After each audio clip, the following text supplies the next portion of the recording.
In 1955, almost 800,000 babies were born in Poland.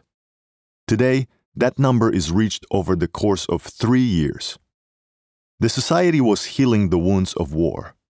The high birth rate was also characteristic of a country where rural areas and agriculture still dominated. A liberal marriage law and a strict anti-abortion law were in force.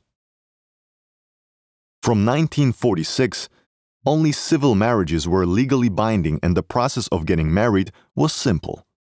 Religious ceremonies could only complement the secular ones. The separation of civil and religious weddings reduced the influence of families on young people's decisions. Large-scale migrations also contributed to this shift. Young people from rural areas were inclined to leave their villages and seek jobs in industry. While the marriage rate grew, the average age of newlyweds decreased. To ensure a high birth rate and a sufficient labor force, the state maintained interwar anti-abortion laws.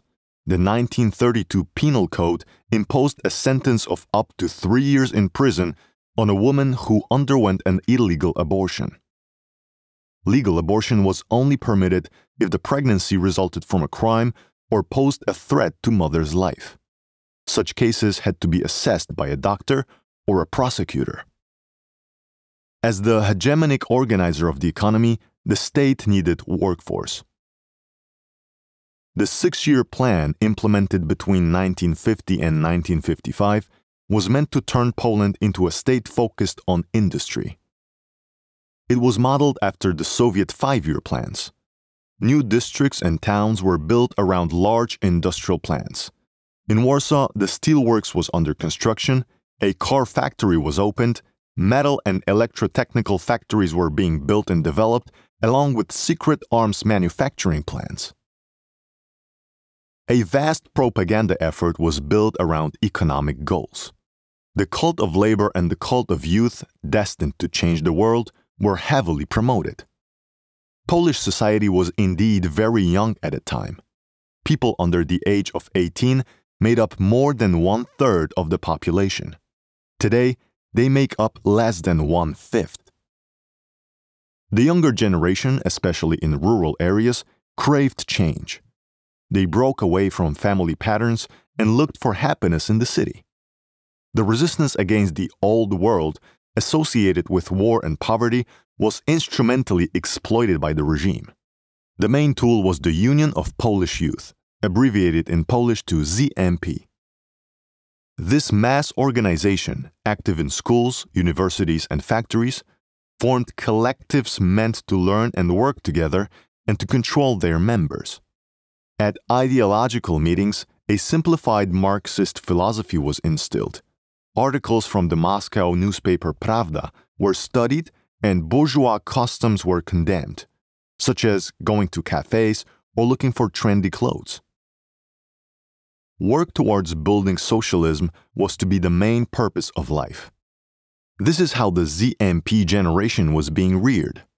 Its activists criticized teachers and professors, organized community service, and arranged agitational trips to the countryside during which students were supposed to persuade farmers to embrace the idea of collectivization. The ZMP generation retained a sense of guilt associated with their involvement in Stalinism, but also a nostalgia for the time of their youth and belief in the future.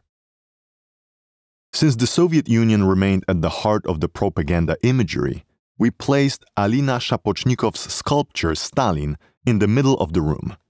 The USSR was portrayed as the only model, a country of limitless possibilities run by a genius. Stalin ordered rivers to change their course and transformed deserts into fertile fields. Stalin stopped destructive winds and reshaped the Earth's landscape, proclaimed the Polish Film Chronicle after the dictator's passing on 5th March 1953. In Poland, the intense cult of the leader lasted 5 years. However, just 1 year after Stalin's death, his name began to disappear from propaganda and his portraits vanished from the public space.